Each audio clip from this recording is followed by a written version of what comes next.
잘 다녀왔습니다. 좀 얼굴이 좀 달라진 것 같습니까?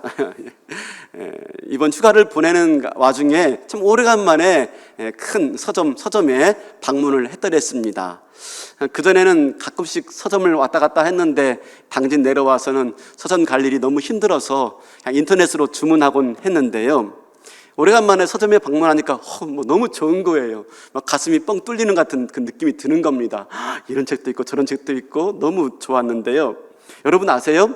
서점은 단순하게 책 사러 가는 것만이 아닙니다. 아시죠? 단순하게 책 사러 가는 것만이 아니라 서점에 가면 이런 책들이 나와 있고 이런 책들이 지금 출간되었으며 베스트셀러가 무엇이며 또 어떤 책들이 나왔다가 또 금방 또 사라지고 어떤 책들은 장기 베스트셀러가 되어지는지 이런 것들을 보면서 세상의 흐름을 알 수가 있고 사람들의 마음과 관심을 알 수가 있는 곳이지요. 서점은 굉장히 중요합니다. 그래서 휴가 마치고 오면서 와이프와 아이들하고 그런 말 했습니다.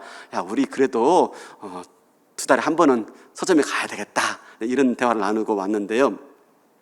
서점에 들렸는데 제가 좀 깜짝 놀란 게 있었습니다. 뭐냐면 이 베스트셀러 코너가 있지 않습니까? 워낙 서점이 크니까 이 베스트셀러 매대도 굉장히 크더라고요. 근데 여러분 거기에 책들이 많이 깔리는데 그중에 단연코 가장 많은 분야의 책이 뭔지 아세요? 가장 많은 분야예요. 그러니까 뭐 분야를 나눈다면 여러 가지 있겠지만 그래도 그중에서 가장 많은 주제, 분야, 또 어떤 분야에 대한 책인 줄 아세요? 뭘 것 같아요? 일부 예배 때 물어보니까 건강이요라고 하더라고요. 아니에요. 건강 아니에요. 뭐 같아요? 돈이에요. 돈. 재산 증식, 부자 되는 길, 어떻게 재산을 활용할 것인가, 주식, 이런 얘기들이 얼마나 많은지 몰라요. 거의 다 차지하다시피 하더라고요. 그만큼 사람들의 관심이 어디에 있어요? 돈에 있는 거죠. 그 다음 관심 있는 분야가 어딘 것 같아요? 그 다음도 건강 아니더라고요. 물론 제가 볼 때 그래요. 제가 볼 때. 그 다음 관심 있는 분야가 뭐냐면 많은 책들이 심리학에서 심리학. 자존감, 또 자아상과 같은 것, 또 관계 맺는 법, 이런 책들이 굉장히 많았어요. 그 다음에 관심 있는 분야, 그 다음에 많은 분야가 뭐였냐면 제가 볼 때 그래요. 분야가 역사, 세계사, 인류 문명사 같은 그런 내용들이었어요. 아무래도 이것은 그 설민석 씨의 영향이 아닐까 생각이 되어져요. 그래서 인문학적 관심들이 꽤 많이 반영되어 있더라고요. 의외로 건강에 대한 책들은 제가 본 기억이 별로 안 나요. 뭐죠? 우리의 관심이 이런 데에 있구나 하는 걸 알게 되었어요. 그리고 제가 또 휴가 중에 그동안 못 만났던 분들 몇 명 만났는데 만나서 대화하는 가운데 아주 많은 좀 볼륨 좀만 높여주시겠습니까? 아주 많은 분들을 만났는데 그 중에서 화두가 뭐냐? 초미의 관심이 뭐냐 하는 겁니다. 그게 뭐냐면 부동산에 관한 이야기였고요. 주식에 관한 이야기였어요. 주식. 어떻게 이렇게 주식에 대한 얘기들이 많은지 모르겠어요. 듣도 못한 말들이 많이 오가는데 전 좀 많이 헤맸습니다.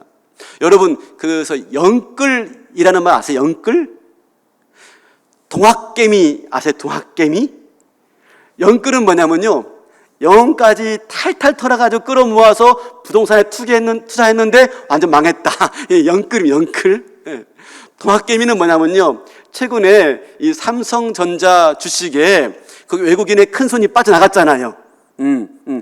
그랬어요. 여러분 관심 없겠죠? 성경만 관심이 있다 보니까. 큰 손이 빠져나간 겁니다. 그래서 이 삼성전자 주식이 급락할 줄 알았어요. 근데 급락하지 않는 거예요.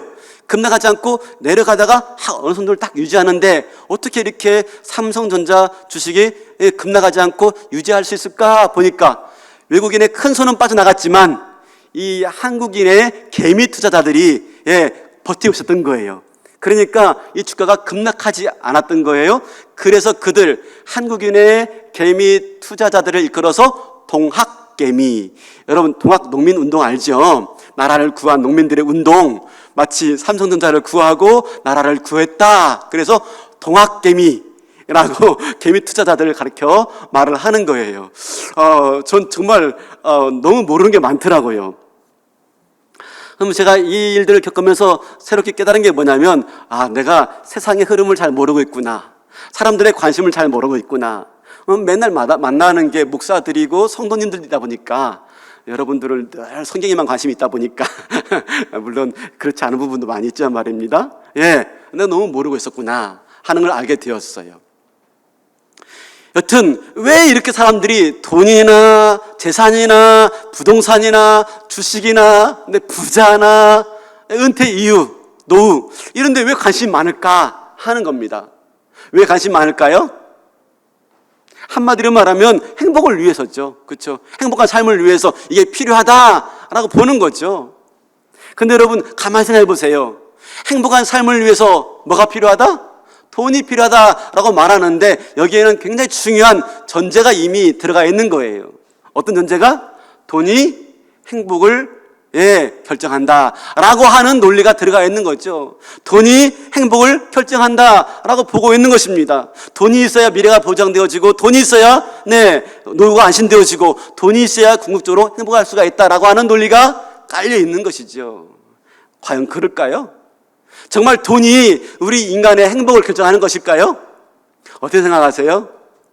키에르케고르 철학자가 이렇게 말을 했습니다. 행복의 90%는 어디에 달려있다? 돈에 달려있다? 아니요, 인간관계에 달려있다. 행복의 90%와. 그러니까 돈이 전혀 필요 없는 건 아니에요.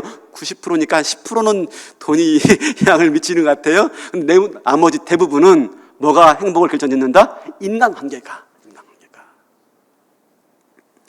사람이 관계에서 행복하지 않으면 아무리 돈이 많아도 행복할 수가 없다라고 말을 하고 있는 것이죠. 사람은요, 사람 없이는 못 삽니다. 그리고 사랑 없이는 더 못 삽니다. 이런 말이 있습니다. 지식인은 어떤 사실을 알고 있고 성공한 인물은 어떤 사람을 알고 있다. 이런 말은 좀 적으세요. 그죠? 뭐라고요? 지식인은 어떤 사실을 알고 있는 사람이고요. 성공한 사람은요, 어떤 사람을 알고 있는 거예요. 결국 뭡니까? 사람이 재산이고요. 인간관계가 성공의 열쇠라는 것이지요. 그죠? 푸시킨도 이런 말을 했습니다. 인간이 추구해야 되는 것은 돈이 아니다. 인간이 추구해야 되는 것은 언제나 인간이다. 인간관계가 돈보다 더 중요하다라고 하는 말인데요.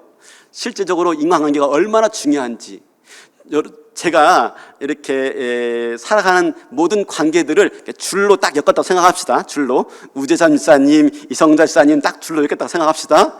그러면 저한테 얼마나 많은 관계의 줄이 있겠어요? 관계의 줄이 굉장히 많겠죠. 지금 눈에 안 보이는데 그걸 줄로 만든다면 굉장히 많은 줄이 우리한테 있는 거예요. 나와 다 연결되어 있는 거예요. 문제는 그 관계의 끈들이, 관계의 줄들이 좋은가, 건강한가 하는 것입니다. 거기에 따라서 내 인간관계가 달라지고 있고 내 인생의 성공 여부가 달라져 있으며 내 인생이 행복한가 달려있다는 거예요. 그러면 우리 인간관계 속에서 가장 중요한 관계가 어떤 관계일까요? 제일 중요한 관계.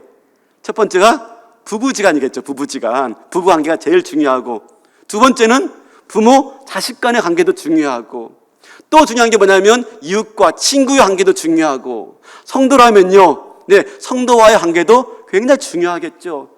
한번 생각해 보세요. 지금요, 나의 인간관계의 끈들이 좋은가 하는 걸 한번 좀 이 시간에 잠깐 생각해 보세요. 그죠?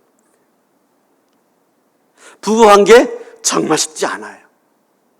저도 오래 살진 않았지만 지금까지 살아봤는데 진짜 힘든 게 부부관계예요. 그래서 부부관계를 로또라고 말하잖아요. 로또. 왜 그래요? 안 맞아도 그렇게 안 맞아. 그죠? 네. 웃는 분들 빠르신 분들이야.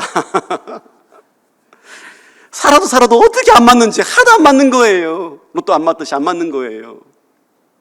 결혼 초기에는 그래 좀 맞았어요. 맞았는지 맞췄는지 모르겠지만 안 맞죠. 살다 보니까. 이번에도 휴가 갔는데요, 어쩜 그렇게 안 맞는지. 나는 이거 먹고 싶은데 저는 저거 먹고 싶대요. 지는 저거 먹고 싶다는데 난 이거 먹고 싶은 거예요. 안 맞아. 다르고 안 맞지만 어떡합니까? 티격태격 하면서 꾸역꾸역 맞춰가는 게 결혼 생활이죠. 예. 이거 사실 우리 다 아는 얘기잖아요. 다 그렇게 살고 있죠, 그냥. 예. 그뿐인가요? 부모 자식 간의 관계도 행복합니까? 만만치가 않아요. 요즘 저희 딸내미하고 어려워요. 예. 저는 글쎄 와이프도 여잔데 여자랑 살아봤지만 다른 것 같아요. 너무 달라요. 한마디 하면요, 그것도 한마디도 참고 정말 딱 한마디 하는 거예요. 그러면 한마디 하면 두세 마디로 갚아대는데 막 폭포수좀 쏟아내는 거예요. 감당이 안 돼. 뭐 되어주고 말로 받는 것, 그 이상인 것 같아요. 쉽지가 않아요. 그리고 또 언제 그래 않는 듯이 한참 해내놓고 금방 안 해놓고 또 돌아서 가지고 아빠 이거 해줘. 뭐해 대체, 그죠? 쉽지가 않아요. 직장 동료 관계는요, 좋은가요? 휴가 기간에 서점에 갔다고 했지 않습니까? 가족과 다 같이 갔었어요. 근데 큰 아이가 이제 막 취직해가지고 직장 생활하고 있는데, 큰 아이가 이렇게 같이 썸을 다니다가 하나 책에 관심을 보이는 거예요. 이런 책이 있네? 이런 책은 내가 사봐야지 하는 거예요. 책 제목이 뭔지 아세요? 제가 찍어왔어요. 책 제목이요, 회사는 싫지만 회사 생활은 잘하고 싶어 입니다. 화가 났죠. 예, 직장 생활 초년생이다 보니까 이 직장 생활이 만만치가 않은 거예요. 스트레스가 있는데 그 스트레스의 이유가 일이 있는 게 아니죠. 일은 어렵지가 않은데 관계가 힘든 거예요. 그러니까 이 책의 반응을 보이는 겁니다. 교회는 안 그런가요? 부서에서, 구역에서, 특히 전도회에서 좀 전도회가 조금 문제가 있는 것 같아요. 전도회의 원래 정체성은 선교와 전도회인데 요즘 보면 이 전도회의 이 정체성이 바뀌어서 친목교로 바뀐 것 같아요. 끼리끼리. 그래서 찌그락찌그락 소리가 많이 나요. 관계가 어려워지는 것 같아요. 좀 고민이 되어져요. 이번에 코로나 기간 동안에 좀 전도회를 좀 손 좀 봐야 되겠다 하는 마음이 드는데 또 쉽지가 않은 것 같아요. 그죠? 여러분, 왜 이렇게 어려운 것들이 많은 거죠? 그 이유가 무엇이죠? 네, 아무리 돈이 많아도 관계가 좋지 않으면 결코 행복한 게 아니에요. 이런 면에서 인간관계가 좋은 사람이 성공적인 사람이고 행복한 삶을 살아가는데, 그러면 어떻게 해야지 인간관계를 잘 할 수 있을까? 어떻게 하면 성공적인 인생을 살 수 있을까 하는 겁니다. 한마디로 말하면요, 성공적인 인생을 살아가는 법, 한마디로 말하면요, 뭡니까? 모든 인간관계는 결국 내가 한 만큼 돌아온다, 이겁니다. 모든 인간관계는요, 내가 한 만큼 돌아오게 되어 있어요. 그건 여지없이 사실입니다. 한 만큼. 그런 면에서 오늘 말씀이 대표적인 말씀이죠. 무엇이든지 남에게 대접을 받고자 하는 대로 너희도 남을 대접하라. 황금률이죠, 황금률. 황금처럼 인생을 살아가는 중요한 원리다라는 말인데요, 이 황금률의 유래가 뭐냐면 그 로마 3세기에 로마 황제였던 알렉산더 세벨루스가 이 말이 너무 좋아가지고 궁궐벽에다가 황금으로 이 말을 적어놨대요. 그래서 황금률이다라고 말하기도 하고요. 어떤 성도님이 성경을 읽다가 이 말씀을 발견하고 이 말씀이야말로 황금덩어리다 감탄해서 그때부터 황금률이다라고 전해져 내려오고 있다고 합니다. 근데 여러분, 뭐가 진실인지 모르겠지만 이 말은요, 이 원리는요, 성경에만 있는 말이 아니에요. 알죠? 이건 꼭 성경에 있는 말이 아닙니다. 우리 공자님도 그런 말씀을 했어요. 이렇게 말했죠. 네가 하고 싶지 않은 일은 남에게도 시키지 말라. 우리 부모님들 잘 들으세요. 내가 하고 싶지 않은 일 남한테 시키면 안 됩니다. 저도 마찬가지죠. 제가 하고 싶지 않은 일 성도에게 시키지 말아야 되고 우리 부교육자한테 시키지 말아야 되는데요, 탈무드에도 그런 말 있죠. 네가 좋아하지 않는 일은 남에게도 하지 말라. 다 비슷한 말이에요. 이런 말들이 많아요. 한자어로도 사자성어가 있죠. 뭐죠? 한자성어로 마스크를 채워놓으니까 말도 안 하시는데 역지사지, 그죠? 역지사지. 그 사람 입장에 서보란 말입니다. 그죠? 한마디로 무슨 말입니까? 남에게 대접을 받고자 하는데도 너희도 남을 대접하는 게 이게 원리라는 것이죠. 인간 세상의 원리, 모든 관계의 원리, 그죠? 그렇습니다. 그러니까 관계란 내 한 만큼 돌아오는 거예요. 한 만큼. 내가 정말 좋은 것들을 받고 싶은다면 내가 좋은 걸 줄 수밖에 없는 것이지요. 독일의 한 라디오 방송사에서 거액의 상금을 걸고 공모전을 했어요. 공모전을. 뭐냐면요, 만약 당신에게 10만 유로가 생긴다면 어떻게 멋지게 돈을 사용할 것인가, 공모하라는 겁니다. 근데 방송국은 청취자 투표를 통해서 가장 많이 득표한 사람에게, 그 아이디어를 낸 사람에게 10만 유로를 주겠다는 것입니다. 공모가 시작되니까 각종의 각색의 아이디어가 다 방송국에 왔어요. 어떤 사람은 10만 유로 받으면 무인도를 사가지고 한 달, 1년 로빈슨 크루소처럼 살아가기. 또 어떤 사람은요, 상금을 받으면 우주 여행하기. 또 어떤 사람은요, 상금 받으면 방송국 사가지고 TV로 프로포즈하기. 뭐 여러 가지. 근데 공모는 마침내 성황리에 끝났고 과연 누가 거액의 상금을 쥐어줬을까? 초미의 관심이 된 겁니다. 근데 당선자는요, 누구냐면 젊은 아이디어가 많은 젊은이도 아니고요, 학식이 많은 교수도 아니고요, 일개 트럭 운전사가 1등이 된 거예요. 상금을 받게 된 거예요. 누구냐면 이름이 마르코 힐게르트라는 트럭의 운전사인데, 이분의 아이디어가 뭔지 아세요? 이분의 생각이 이겁니다. 상금의 4분의 3인 7만 5천 유로를 나를 뽑아준 독일 시민들을 위해서 공중에서 뿌리겠다, 이겁니다.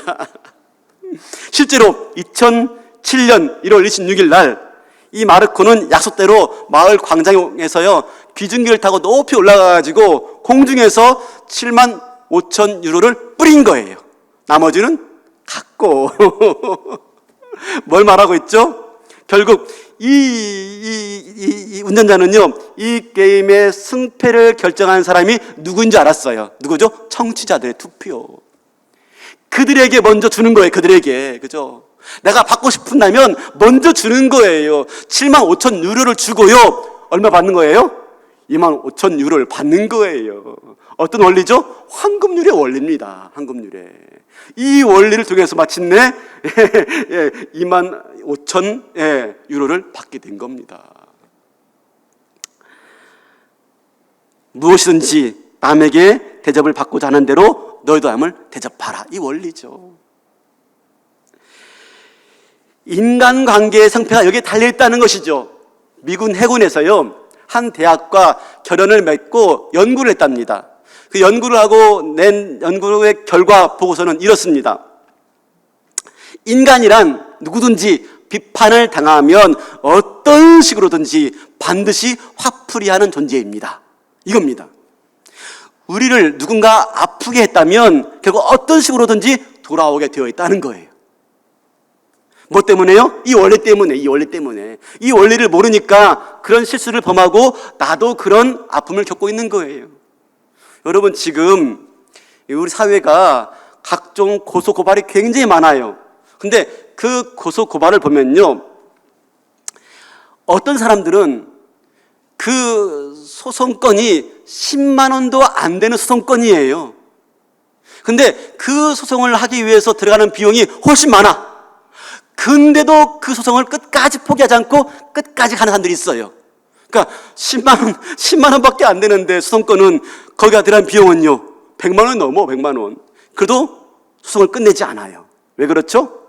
이겨야 되는 거예요. 왜? 내가 받았으니까. 자존심의 싸움인 거죠. 내가 받은 만큼 돌려주겠어. 그래서요, 어처구니 없는 일들이 발생하고 있는 게 지금 우리들이에요. 뭘 말하고 있는 거예요? 이 원리. 받은 대로 돌려주고 싶은 거예요, 그게.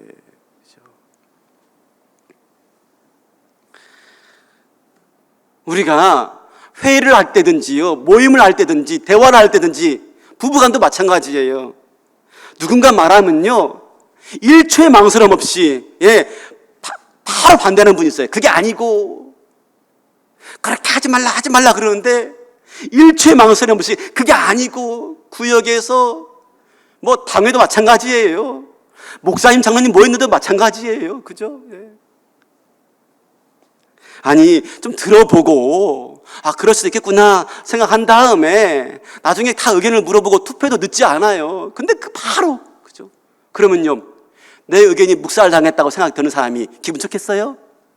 좋지 않죠. 부부간도 마찬가지예요. 기분 안 좋죠. 그러면 반드시 복수하고 싶은 마음이 생기는 겁니다. 이게 인간의 원리라니까. 인간의 원리. 뭘 모르고 있는 것이죠? 황금률을 모르고 있는 거예요. 황금률을. 그러므로 어떻게 합니까? 우리가 인간관계에서 성공하기 위해서 필요한 게 뭡니까? 네, 무엇이든지 남에게 대접을 받고자 하는 대로 너희도 남을 대접하라. 이 원리. 근데 잘 보세요. 우리가 이 말씀을 볼 때요, 어디에 더 방점을 두고 있느냐 하는 겁니다. 어디에 더 관심이 있어요? 주는 데에 관심이 있어요? 받는 데 관심이 있어요? 받는 데 관심이 있어요. 대접을 받고자 하는 대로 주라. 왜 줘요? 주는 이유가 뭐예요? 받기 위해서 주는 거. 뭐죠? 예, 한마디로 말하면 주는 것도 이기적인 수단으로 주라라고 말을 하고 있는 거예요. 어떻게 본다면 너무 속보이는 모습이잖아요. 너무 계산적이잖아요. 실제로 그래요. 이건 어떻게 보면 계산적이에요. 근데 이런 원리를 잘 이용해가지고 실제적으로 기업 원리에 반영해서 성공한 기업들이 꽤 많아요. 미국의 워싱턴에 인더스트리라는 회사가 있어요. 이 회사가 짧은 시간 내에 굉장히 큰 성공적인 발전을 이뤘는데, 그 발전을 이룬 이유가 무엇인가? 행정부 관리들이 와서 찾아보니까요, 이런 겁니다. 이 맥코넬 회장이 이렇게 말합니다. 우리 회사의 성공 비결은 황금률을 실천하는 데 있었습니다. 남이 나에게 해주기를 바라는 그것을 내가 먼저 그에게 실천하는 이 황금률 정신이 우리 성공의 비결입니다. 뭘 생산하든지 뭘 판들든지, 그죠? 고객 입장에서 고객 만족을 추구하다 보니까 우리 기업이 이렇게 성공하게 되었습니다. 뭘 알고 있는 거죠? 황금률. 얄팍하지만, 계산적이지만 이걸 알고 얼마나 기업에 융용하고 있는지 몰라요. 여러분, 우리가 커피 마시는 곳 스타벅스 아시죠? 스타벅스는 유일하게 알바생이 없는 커피 전문점으로 알려져 있습니다. 다 직원들이에요. 복지가 다 보장되어 있어요. 그 직원들이 이렇게 말한다고 합니다. 우리는 회사로부터 너무나 잘 대접받기 때문에 우리가 고객들을 대할 때에도 그렇게 반영되고 있을 뿐입니다. 그러니 매장에 이윤이 올라갈 수밖에 없는 거죠. 뭘 알고 있는 거예요? 이 원리를 알고 있는 거, 원리를. 근데 여러분 뭡니까? 이건 처세술 같잖아요. 그렇죠? 계산적이잖아요. 너무나 이기적이잖아요. 내가 받기 위해서 먼저 베푸는 것. 여러분, 그런 차원에서 주님 말씀했을까요? 그런 차원에서? 주님도 우리가 이 땅 살아가는데 아이고 니네들 좀 잘 살았으면 좋겠어. 잘 먹고 잘 살 수 있는 비결 알려줄까? 야, 그러면 받고자 하는 대로 먼저 대접해. 그러면 너희가 잘 살 수 있어. 라는 차원에서 이 말씀을 주고 있는 것일까요? 그러니까 이 말씀도 우리가 세상 살아가는 하나의 처세술의 원리일까요? 그렇다면 굳이 이 말씀이 여기에 나올 필요가 없을 것입니다. 그러면 이 말이 어떤 말씀일까요? 우리가 이 질문은 잠시 접어두고요, 다른 쪽으로 한번 얘기해 봅시다. 여러분, 내가 남에게 대접을 받고자 하는 대로 남을 대접하는 게 쉽습니까? 물론 그 이윤이 곧바로 나에게 돌아온다 하는 걸 안다면 할 수 있어요. 그죠? 내가 대접한 만큼 받을 수 있어 라고 하는 게 철저히 계산적이고, 그게 정말로 이해관계 속에서 분명하다라고 한다면 할 수 있어요. 근데 그게 보이지 않는다면요, 내가 아무리 대접해도 돌아오는 것이 돌아오고 아니 안 돌아올 수 있다고 한다면요, 과연 끝까지 우리가 대접할 수 있을까요? 쉬운 일이 아닐 겁니다. 내가 점심을 사줬어요, 이 친구한테. 몇 번 사주면 한 번은 사줘야 할 거 아니에요, 지가 나한테. 근데 이 친구는 몇 번 사줘도 한 번도 안 사줘. 그럼 어떡하죠? 이놈 봐라. 거참 별로네. 그죠? 은근히 화가 나고요. 나를 봉으로 알고 있나? 하고 내가 너랑 밥 안 먹어 하고 말죠. 끝까지 대답할 수 있어요? 쉽지 않아요. 그죠? 그럼 어떻게 이 대접이라는 게 가능할 수 있을까? 제 와이프의 언니 중에 한 언니가 있는데, 참고로 저희 와이프의 언니는 6명이에요. 꽤 많으니까 언니라고 했을 때 누군지 잘 모르겠죠? 하여튼 그 6명 중에 한 언니가 있어요. 그 언니에게는요, 친구 그룹이 있는데 교회에서 만난 친구들이에요. 지금은 다른 교회 섬기고 있는데 하여튼 교회에서 만난 친구들인데, 이 친구들이 처형댁이죠. 자주 만납니다. 만나서 산에도 가고 여행도 가고 밥도 같이 먹어요. 근데 그 중에 한 친구가 하나 있는데, 그분의 별명이 뭐냐면 껌딱지예요. 껌딱지. 왜 껌딱지냐면 딱 달라붙어 안 떨어지는 거예요. 떼고 싶은데 안 떨어지는 거예요. 실제로 얼마나 약삭 빠르고 얄미운 줄 몰라요. 자기밖에 몰라요.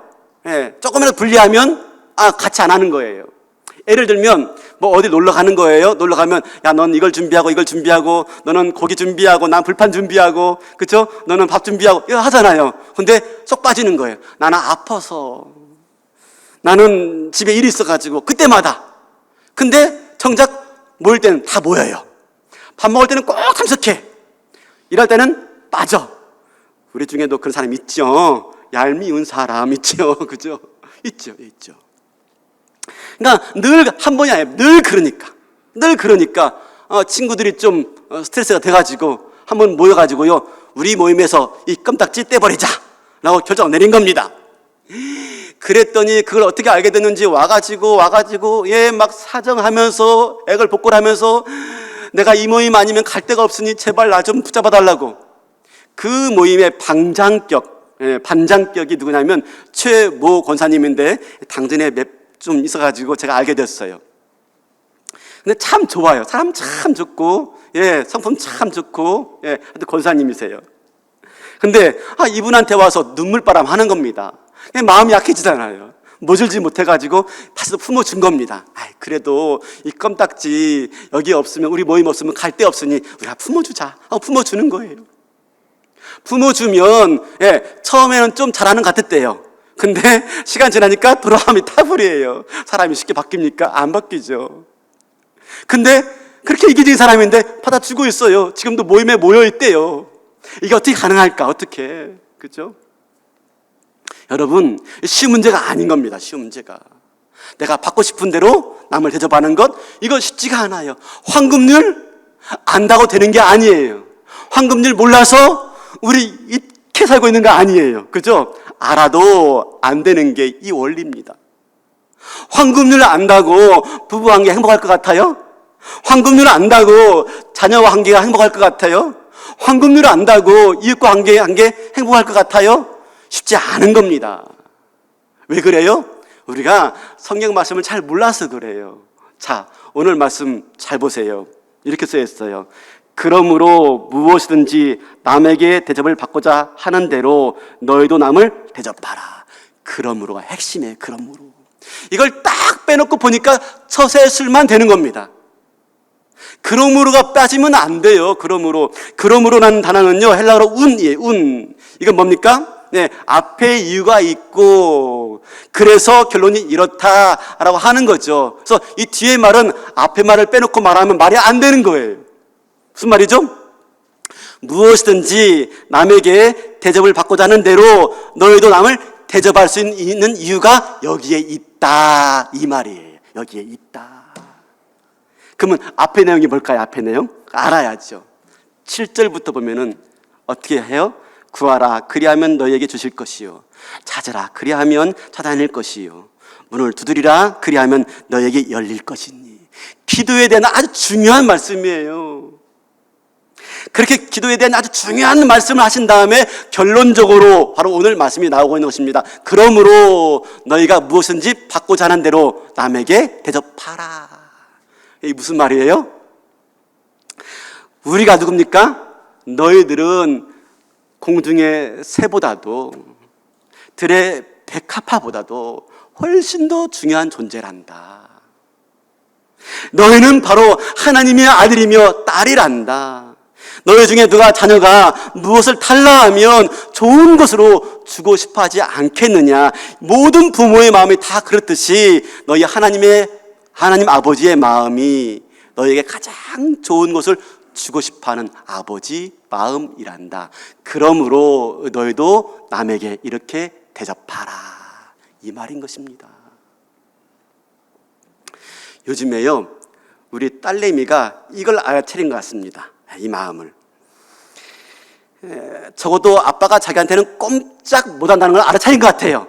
그전에는 잘 모르는 것 같았어요. 그래서 뭐 저한테 뭐 요구하는 것도 없어서 사달라 요구하는 게 별로 없었습니다. 근데 요즘에는요, 왜 이렇게 사달라고 하고 요구하는 게 많은지 모르겠습니다. 알아차린 거죠. 아빠가 자기한테 꼼짝 못한다는 걸 알아차린 것 같아요. 그래서요, 좀 과하다 싶은데도요, 뻔뻔하게 요구하고요, 매우 확신 있게 요구합니다. 아, 대단해요. 확신 있게 요구해요. 분명히 아빠가 줄 거야. 어떤 때는요, 그런 모습이 좀 황당할 때가 있지만 어떤 때면서는요, 그런 딸의 모습이 기쁩니다. 그래서 해줄 수 있으면 다 해주고 싶어요. 해줄 수 없는 게 제 한계이지만 말입니다. 아버지 마음이죠. 이게 하나님 마음이라는 것입니다. 하나님이요, 우리를 그처럼 아들로 딸로 대접해 주었으니 그러므로 너희도 그렇게 대접하라 라고 말씀하고 있는 겁니다. 사랑하는 성도 여러분, 우리는 어떤 존재입니까? 죄인이었어요. 아무 쓸모없는 인간이었어요. 지옥에 쳐넣어도 말할 수 없는 그런 악한 인간들이었어요. 그런데 우리를요, 하나님이 자기의 독생하신 아들 예수 그리스도를 십자가에 내어주기까지 우리를 위해서 희생시키시고 대신 우리를 아들과 딸로 받아주신 겁니다. 아들과 딸로 대우해 주시고요, 대접해 주신 겁니다. 그래서 우리가 무엇이든지 구하는 대로 하나님이 주시겠다라고 말씀하고 있는 것이죠. 물론 잘못된 거 구할 때는 줄 수가 없는 것처럼, 그러나 하물며 사랑하는 아들에게 좋은 것을 주시지 않겠느냐. 그러므로 너희도 이렇게 대접하라 라고 말씀하고 있는 것이지요. 사랑하는 성도 여러분, 우리 어머님들, 우리 아버님들 어떤 분이었습니까?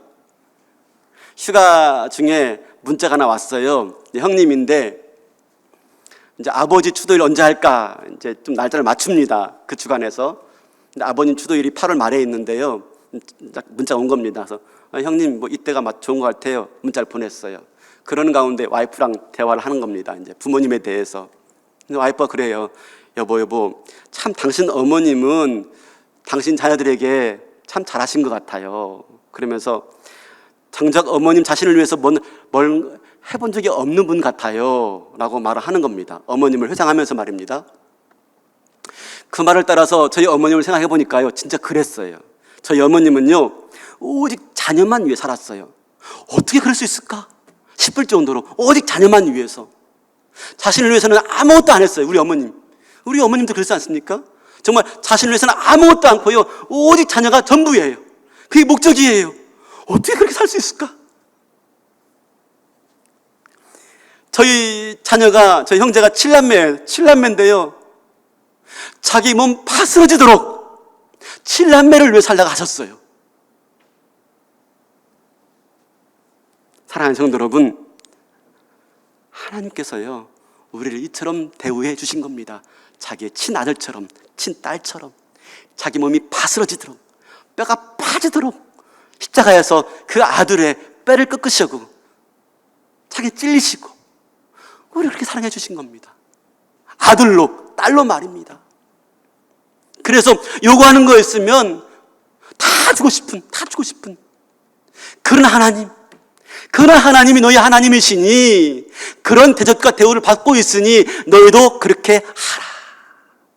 이것이 율법이요 선지자니라. 율법과 선지자가 뭡니까? 당신은 구약 성경밖에 없으니까 성경을 탈탈탈 털어서 한마디로 요약한다면 하나님이 이처럼 너희를 사랑하지 않느냐. 그러므로 너희도 서로 사랑하라, 이 말인 거죠. 이 말. 그죠? 사랑하는 성도 여러분, 우리는 얄팍하게 내가 잘 되기 위해서 이 말씀을 그렇게 처세술로 삼고 있는 존재가 아닙니다. 우리는 그렇게 할 수 있는 존재가 되었다라고 말씀하고 있는 것입니다. 여러분, 흉내내는 게 쉬워요? 그런 사람 되는 게 쉬워요? 하나님은요, 우리가 그렇게 살 수 있는 존재로 삼아주셨으니 그렇게 남을 대접하라. 그러면 너희들 성공적인 인생을 살 수 있을 것이다 라고 말씀하고 있는 겁니다. 베드로전서 4장 9절 11절 볼까요? 서로 대접하기를 원망 없이 하고, 여러분 서로 대접하기를 원망 없이 할 수 있어요? 대접하는데요 정말 원망 없이 할 수 있어요? 차로 그분 바래다 주기로 했으면 아파트 입구까지만 바래다 주는 게 아니라 집 앞까지 바래다 주는 거예요. 원망 없이. 한 번만 하는 게 아니라 계속 하는 거예요. 원망 없이. 가능해요?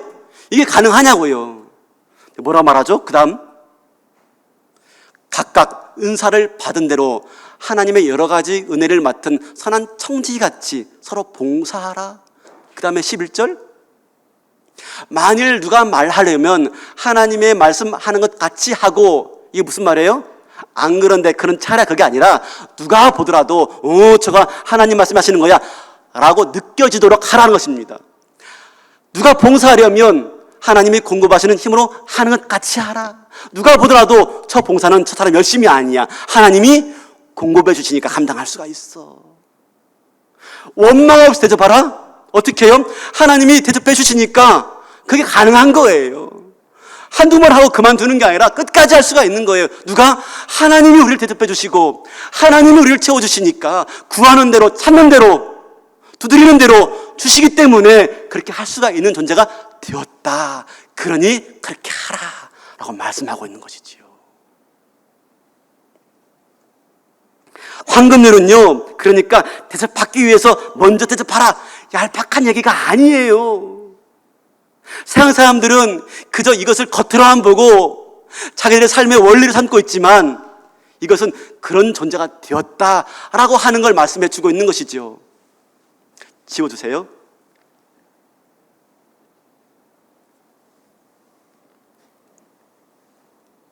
사랑하는 성도 여러분, 각박하고 치열한 생존 경쟁의 사회 속에서 우리가 어떻게 아무 대가를 바라지 않고 그렇게 대접할 수가 있어요? 가능한 이유는요, 우리가 그런 대접을 받는 존재가 되었기 때문에. 그러면 중요한 게 뭡니까? 지금 중요한 것은 우리가 이 시간에 이 예배를 통해서 우리의 마음의 눈이 밝아져야 돼요. 성령을 통해서 우리 마음의 눈이 밝아져야 돼요. 내가 어떤 대접을 받는 사람이 되었는가, 내가 어떤 대우를 받고 있는 존재가 되었느냐 하는 걸 발견하는 거예요. 바라기는 이 예배를 통해서 정말 죽을 수밖에 없는 죄인인 우리가 하나님의 그 애지중지하는 아들과 딸로 대우받고 있다는 것을 새롭게 발견하시는 은혜가 있기를 축원합니다. 그게 있어야 돼요. 그게. 우리가 늘 예배 가운데 서야 되고 우리가 늘 하나님 안에 서야 되는 이유가 바로 여기에 있는 것입니다. 그렇지 않으면 우리는 성공적인 인생을 살아갈 수가 없는 겁니다. 이게 안다고 돼요? 흉내낸다고 된다고요? 안 됩니다. 안 돼요. 그런 존재가 되어야 되는 거죠. 그런 존재가 되었음을 발견해야 되는 것이죠. 그런 존재로 살아야 되는 것이죠.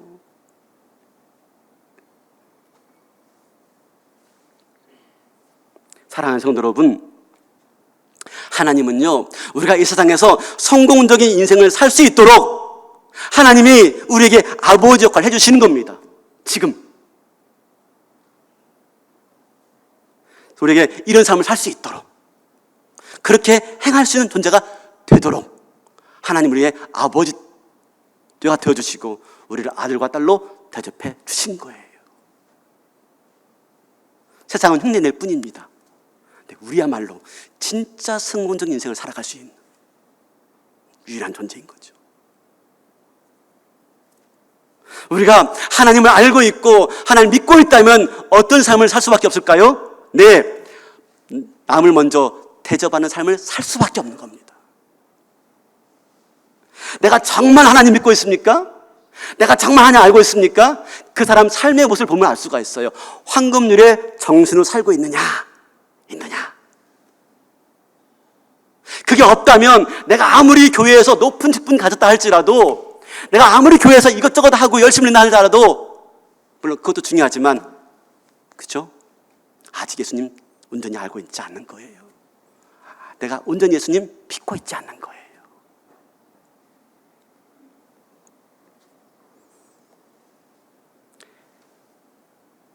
내가 어떤 존재가 되었기에 내가 맺는 관계에 어떤 변화가 있느냐, 이게 신앙의 척도예요.